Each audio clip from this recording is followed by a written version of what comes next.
ಹೇಳಿ ಸರ್, ಈಗ ಏನಾಗಿದೆ? ನಿಮ್ಮ ಅಕೌಂಟ್ ಹ್ಯಾಕ್ ಆಗಿದೆ ಅಂತ ಹೇಳಿ ಮೊಬೈಲ್ ಡೌನ್ ಮಾಡಿ ಫೇಕ್ ಐಡಿ ಕ್ರಿಯೇಟ್ ಮಾಡ್ಕೊಂಡ್ಬಿಟ್ಟು ಕೆಟ್ಟದಾಗಿ ಕಾಮೆಂಟ್ಗಳು ಮಾಡ್ತಾ ಇದ್ದಾರೆ, ಪೋಸ್ಟ್ಗಳು ಮಾಡ್ತಾ ಇದ್ದಾರೆ. ಹೌದು, ಕಮೆಂಟ್ ಕೊಡಕ್ಕೆ ಬಂದಿದ್ದಾರೆ. ಅಕೌಂಟ್ ಹ್ಯಾಕ್ ಆಗಿಲ್ಲ, ನನ್ನ ಅಕೌಂಟೇ ಇಲ್ಲ. ಇನ್ನೇನು ಸ್ವಲ್ಪ ಹಿಂದೆ ಅಕೌಂಟ್ನ ಕ್ರಿಯೇಟ್ ಮಾಡಿಕೊಂಡು ನನ್ನ ಹೆಸರು ಹಾಕ್ಕೊಂಡು ನನ್ನ ಫೋಟೋ ಹಾಕ್ಕೊಂಡು ಎಲ್ಲರನ್ನು ಬೈಯುವಂಥ ಒಂದು ಕೆಲಸ ಮಾಡ್ತಾ ಇದ್ದಾರೆ.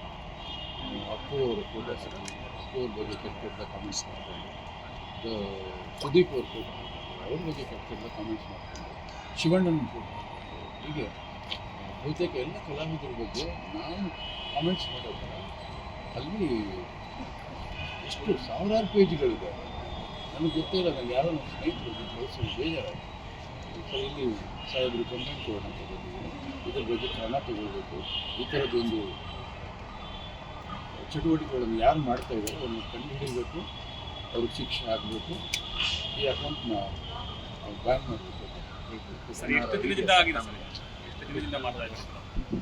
ಇದು ಸುಮಾರು 6-7 ತಿಂಗಳಿಂದ ಇದೆ ಅಂತ ನನಗೆ ಗೊತ್ತಿಲ್ಲ. ಅದು ನನ್ನ ಗಮನಕ್ಕೆ ಬಂದಿಲ್ಲ. ನನ್ನ ಗಮನಕ್ಕೆ ಬರ್ತಿದ್ದಾಗೇನೆ ಇಮಿಡಿಯೇಟಾಗಿ ನಾನು ಕಂಪ್ಲೇಂಟ್ ಕೊಡೋದಕ್ಕೆ ಇಲ್ಲಿಗೆ ಬಂದಿದ್ದೀನಿ. ಏನಾದ್ರು ಐಡಿಯಾ ಇದೆಯಾ ಸರ್, ಯಾರು ಮಾಡ್ತಿದ್ದಾರೆ ಏನು ಅಂತ ಅಂತೇಳಿ? ಇಲ್ಲ, ನನಗೆ ಐಡಿಯಾ ಇದ್ದಿದ್ರೆ ಅವ್ರ ಹೆಸರು ನಾನು ಇಲ್ಲಿ ನಮೂದಿಸ್ತಾ ಇದ್ದೆ. ಇದೆಲ್ಲ ಅವರು ಯಾರು ಮಾಡ್ತಿದ್ದಾರೆ ಅಂತ ನನಗೆ ಐಡಿಯಾನೇ ಇಲ್ಲ. ಯಾಕಂದರೆ ಇದುವರೆಗೂ ಈ ಥರ ನನಗೆ ಆಗಲಿಲ್ಲ. ನನಗೊಂಥರ ಹೊಸ ಅನುಭವ ಇದೆ. ಸೋಷಿಯಲ್ ಮೀಡಿಯಾ ಯಾರು ಹ್ಯಾಂಡಲ್ ಮಾಡ್ತಾರೆ? ನಾನೇ ಹ್ಯಾಂಡಲ್ ಮಾಡ್ತೀನಿ, ನಾನೇ ಆಪ್ರೇಟ್ ಮಾಡ್ತೀನಿ, ನಾನೇ ಹ್ಯಾಂಡಲ್ ಮಾಡ್ತೀನಿ. ಪ್ರತಿದಿನ ನಾನು ಬರ್ತಿದ್ಯಾ ನನ್ನ ಜೊತೆಲೇ ಇರುತ್ತೆ, ಬೇರೆ ಯಾರಿಗೂ ನಾನು ಕೊಡೋದಿಲ್ಲ. ಗಮನಕ್ಕೆ ಯಾವಾಗ ಸರ್? ಈ ಗಮನಕ್ಕೆ ಬಂದು 4 ದಿನ ಆಯಿತು.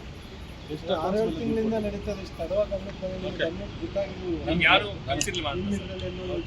ಇಲ್ಲ ಇಲ್ಲ ಇಲ್ಲ ನನಗೆ ಗೊತ್ತಾಗಿಲ್ಲ. ಗೊತ್ತಾಗ್ತಿದ್ದಾಗೆ ನಾನು ಕಂಪ್ಲೇಂಟ್ ಯಾರು ಫ್ರೆಂಡ್ಸ್ ಯಾರಾದ್ರು ಸರ್ ಈ ಥರ ನಿಮ್ಮ ಅಕೌಂಟ್ ಮೆಸೇಜ್ ಮಾಡಿದ್ರಾ ಅಥವಾ ಏನಾದ್ರು ಕೇಳಿದ್ದೀರಾ? ಏನೂ ಕೇಳಿಲ್ಲ.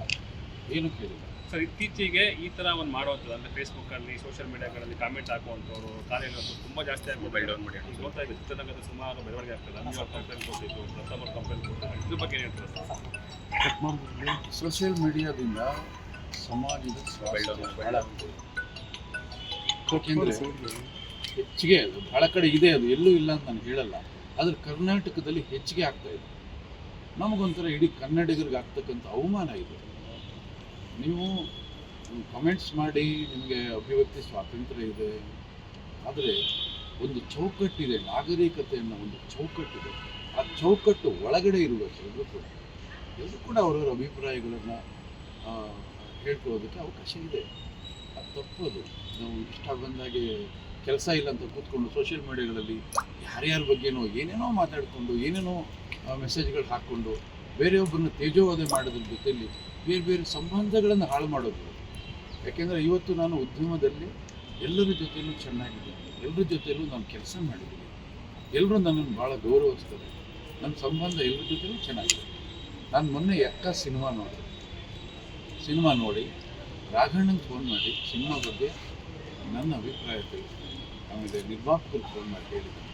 ಇಲ್ಲಿ ನೋಡಿದ್ರೆ ಎಕ್ಕ ಸಿನಿಮಾ ಬಗ್ಗೆ ಕೆಟ್ಟದ ಕಾಮೆಂಟ್ಸ್ ಹಾಕಿ ಯೂತ್ ಶಾಲೆ ಮಾಡ್ತಿದ್ದಾರೆ. ಹಾಗಾದರೆ ಮಾಡಬೇಡ್ರಪ್ಪ, ನಮ್ದೇನಿದ್ರೆ ನಾವು ಬಗೆಹರಿಸ್ಕೊಂತೀವಿ, ನಮ್ಮದು ನೀವು ಬಿಟ್ಬಿಡಿ, ಬನ್ನಿ ಸಿನಿಮಾ ನೋಡಿ ಇಂಡಸ್ಟ್ರಿ ಬೆಳೆಸಿ ಅಂತ ಇದು ಹೇಳ್ಬೋದಿತ್ತೇನು ಅಂತ. ಪ್ರತಿಯೊಬ್ಬರೂ ಕೂಡ ನಾವು ನಾಗರಿಕರು ಅನ್ನೋದು ನಾವು ಅರ್ಥ ಮಾಡ್ಕೊಳ್ಳೋದು. ನೋಡಿ, ನಾವು ಮಾನವರು, ಆದಿ ಮಾನವರಲ್ಲ ಅಂತ ಇಲ್ಲ. ಬಟ್ಟೆ ಹಾಕ್ಕೋತೀವಿ, ಬೆತ್ತಲೆ ಏನು ಓಡಾಡೋದಿಲ್ಲ. ಹಾಗಿರುವಾಗ ನಾವು ಏನು ಮಾತಾಡಬೇಕು, ಏನು ಮಾತಾಡಬಾರ್ದು, ಹೇಗೆ ನಡ್ಕೊಳ್ಬೇಕು ಅನ್ನೋ ಪರಿಜ್ಞಾನ ಮೊದಲು ನಮಗೆ ಇರಬೇಕಲ್ವಾ? ಅದನ್ನು ಯೋಚನೆ ಮಾಡಬೇಕು ಪ್ರತಿಯೊಬ್ಬರು ಕೂಡ. ಅದನ್ನು ಯೋಚನೆ ಮಾಡ್ತಿಲ್ಲ, ಅದು ನೀರು ತಡಿಬೇಕು. ಇದನ್ನ ಯಾರು ತಡಿಬೇಕು ಅನ್ನೋದು ಇದು ಪ್ರಶ್ನೆ. ಇದು ತಡಿಬೇಕು. ಈಗ ನಾವು ಅನ್ಕೋತೀವಿ ಅವ್ರು ಯಾರೋ ಅವ್ರ ಕಡೆಯವ್ರು ಮಾಡ್ತಿದ್ದಾರೆ, ಇವ್ರ ಕಡೆಯವ್ರು ಮಾಡ್ತಿದ್ದಾರೆ, ಅದು ನಿಜಾನ ಸುಳ್ಳು ಅನ್ನೋದು ಗೊತ್ತಿಲ್ಲ. ಈಗ ನಾವು ನೀವು ಚೆನ್ನಾಗಿದ್ರೆ ಯಾರೋ ಹಾಕಿದ ಕಮೆಂಟ್ಗೆ ಇಬ್ಬರು ನಡುವೆ ಒಂದು ಇದು ಕ್ರಿಯೇಟ್ ಆಗ್ಬಿಡುತ್ತೆ ಇಂಡಸ್ಟ್ರಿಯಲ್ಲಿ ಕಲಾವಿದರಿಗೆ. ಇದು ಆಗೋಗ್ಬಿಟ್ಟಿದೆ. ಈಗ ಅದನ್ನ ಹೆಂಗೆ ಕ್ಲಿಯರ್ ಆಗೋಗ್ಬಿಟ್ಟಿದೆ. ವಾಣಿಜ್ಯ ಮಂಡಳಿ ಇದೆ, ಅದ್ರ ಬಗ್ಗೆ ಬೇರೆ ಏನು ಇರೋ ಸವಲತ್ತೇನೋ ಅಲ್ಲ. ಈಗ ಸಾಕಷ್ಟು ದೂರುಗಳು ಇಲಾಖೆಗೆ ಬಂದಿದೆ. ಕಮಿಷನರ್ ಅವರು ಇದ್ರ ಬಗ್ಗೆ ಏನು ಹೆಜ್ಜೆ ಇಡ್ತಾರೆ ನೋಡೋಣ, ಅವರೇನು ತೀರ್ಮಾನ ತಗೊಳ್ತಾರೆ ನೋಡೋಣ. ಇದನ್ನೆಲ್ಲ ತಡಿಬೇಕು, ಈ ಥರದ್ದೊಂದು ಪ್ರಕ್ರಿಯೆ ತಡಿಬೇಕು.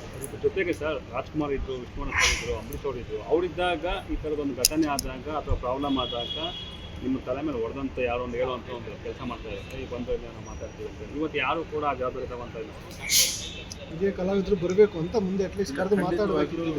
ಉದ್ಯಮ ಇಂಥ ಸಂದರ್ಭದಲ್ಲಿ ಕೂತ್ಕೊಂಡು ಚರ್ಚೆ ಮಾಡಿ ಸರಿಯಾದಂಥ ಒಂದು ಮಾರ್ಗದರ್ಶನ ಕೊಡುವಂಥ ಒಂದು ವೇದಿಕೆ ನಿರ್ಮಾಣ ಆಗಬೇಕು. ಬರ್ದಿದ್ರೆ ಆಗುತ್ತೆ, ಯಾಕೆ ನಿಲ್ಲಿಸ್ಬೇಕು. ಸಿನಿಮಾ ಮತ್ತು ಅವ್ರಿಗೆ ರಿಲೇಶನ್ಶಿಪ್ ಬರಬೇಕು ಅನ್ನೋದು ಯಾರೋ ನಾವು ಸ್ಟಾರ್ ನಟರು ಯಾರಿದ್ದಾರೆ ಅವ್ರ ಫ್ಯಾನ್ಸ್ ಏನಾರು ಮಾಡಿದ್ದಾರೆ ಅಂತ ಇಲ್ಲ, ನಾನು ಯಾರ ಬಗ್ಗೆ ನನಗೆ ಅನುಮಾನ ಇಲ್ಲ. ಯಾಕೆಂದರೆ ಯಾವುದೇ ಕಲಾವಿದರ ಅಭಿಮಾನಿಗಳು ನನ್ನನ್ನು ಇವತ್ತು ಟಾರ್ಗೆಟ್ ಮಾಡಿಲ್ಲ, ಯಾರು ಕೂಡ ನನ್ನ ಬಗ್ಗೆ ಕೆಟ್ಟ ಕಾಮೆಂಟ್ಸ್ ಮಾಡಿಲ್ಲ. ಎಲ್ಲರ ಜೊತೆಲೂ ಕೆಲಸ ಮಾಡಿದ್ದೀನಿ. ಬಟ್ ಇದು ಯಾರು ಮಾಡಿದ್ದಾರೆ ಅನ್ನೋದು ನಮಗೆ ಒಂಥರ ಕುತೂಹಲ. ಹಾಗಾಗಿ ನಾನು ಸಾಹೇಬರು ದೂರು ಕೊಟ್ಟಿದ್ದೀನಿ, ಅವ್ರನ್ನ ಕಂಡು ಹಿಡಿಯೋಕ್ಕೆ ಹೇಳ್ತಾ ಇದ್ದೀನಿ. ಆ ಕಡೆ ಕಂಡಿತ್ತು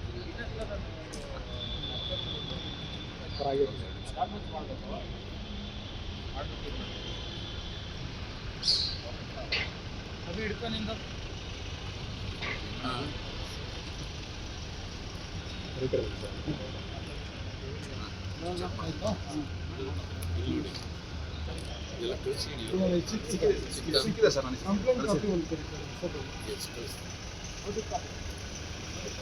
ಅನ್ಕೊಳ್ಳಲ್ಲ, ನನ್ನ ಸ್ವಭಾವ ಅವ್ರಿಗೆ ಗೊತ್ತಿದೆ. ಈ ಥರದ್ದು ಒಂದು ಬೆಳವಣಿಗೆಗಳು ನಮಗೆ ಮಾರಕ, ಚಿತ್ರರಂಗಕ್ಕೆ ಕೆಟ್ಟ ಮಾರಕ ಇದು. ಇದನ್ನು ತಡಿಬೇಕು, ನಿಲ್ಲಿಸಬೇಕು. ಸರ್, ಈಗ ಫ್ಯಾನ್ಸ್ ವಾರ್ ಅನ್ನೋದು ನೀವು ಕೂಡ 3 ದಶಕ ಆಯ್ತು ನಿಮ್ಮ ಚಿತ್ರರಂಗದಲ್ಲಿ ಫ್ಯಾನ್ಸ್ ವಾರ್ ಅನ್ನೋದು ಅವರ ನಾಯಕ ಇವ್ರ ನಟ ಅಂತೇಳಿ. ಅದೇ ಇತ್ತೀಚೆಗೆ ಆಗ್ತಿರುವಂಥ ಫ್ಯಾನ್ಸ್ ವಾರ್ಗಳಲ್ಲಿ ನೋಡಿದ್ರೆ ಏನೋ ಒಂದು ಕಡೆ ಬೇರೆ ದಿಕ್ಕಿಗೆ ಹೋಗ್ತಾ ಇದೆ ಚಿತ್ರರಂಗ. ಯಾರೋ ಒಬ್ಬ ನಟನ ಫ್ಯಾನ್ಸ್ ಅಂತ ಹೇಳ್ಕೊಂಡು ಮಹಿಳೆಯರಿಗೆ ಅವಕಾಶಗಳು ನಿಂದನೆ ಮಾಡುವಂಥದ್ದು, ಒಬ್ಬ ನಟನ ನಿಂದನೆ ಮಾಡುವಂಥದ್ದು. ಇದು ಇಂಡಸ್ಟ್ರಿ ಕೆಟ್ಟ ಸುತ್ತಾ ಇದೆ ಅಂದರೆ ಸರ್ ಫ್ಯಾನ್ಸ್ ವಾರಲ್ಲಿ. ಖಂಡಿತ ನಾನು ಅದನ್ನೇ ಹೇಳಕ್ಕೆ ಬಂದೆ. ಈ ಹಿಂದೆನೂ ಫ್ಯಾನ್ಸ್ ವಾರ್ಗಳು ಇದ್ದು, ಯಾವಾಗ ಫ್ಯಾನ್ಸ್ ಹುಟ್ಕೊಂಡ್ರೂ ಆವಾಗಿಂದನೂ ವಾರ್ಗಳು ಇದ್ದೇ ಇರುತ್ತೆ. ಆದರೆ ಲಿಮಿಟ್ ಮೀರಿ ಹೋಗ್ತಾ ಇರಲಿಲ್ಲ, ಇದು ಅತಿರೇಕಕ್ಕೆ ಹೋಗ್ತಾ ಇದೆ. ಯಾವ ಮಟ್ಟಕ್ಕೆ ಅಂದರೆ ಹೇಳ್ಕೊಳ್ಳೋಕೆ ಅಸಹ್ಯ ಆಗುತ್ತೆ, ಅಷ್ಟು ಮಟ್ಟಕ್ಕೆ ಹೋಗ್ತಾ ಇದ್ದಲ್ಲ. ಅದಾಗಬಾರ್ದು. ಕನ್ನಡ ಚಿತ್ರರಂಗದಲ್ಲಿ ಈ ಥರದೊಂದು ಬೆಳವಣಿಗೆ ಇಡೀ ಕನ್ನಡಿಗರಿಗೆ ಮಾಡ್ತಕ್ಕಂಥ ಅವಮಾನ. ನಾವೆಲ್ಲ ತಲೆ ತಗ್ಸುವಂಥ ಪ್ರವೃತ್ತಿ ಕೂಡ ಇದನ್ನು ಎಲ್ಲರೂ ಕೂಡ ಸಾರಸಗೆ ಖಂಡಿಸ್ತೇವೆ. ಆಕ್ಟರ್ಗಳು ಮುಂದೆ ಬಂದು ಹಾಕಿ ಸ್ವಲ್ಪ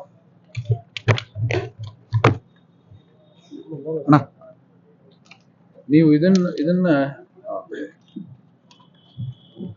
ನೋಡ್ತೀರಿ ನೀವು. ಹಾಗೆ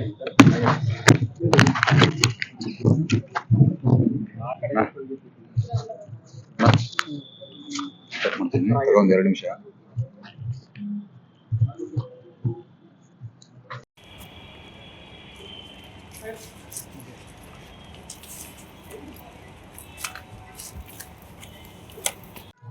ಮುಂದೆ ಹಾಕಿ ಸ್ವಲ್ಪ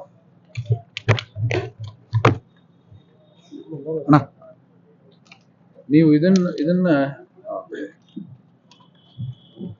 ನೋಡ್ತೀರಿ ನೀವು. ಹಾಗೆ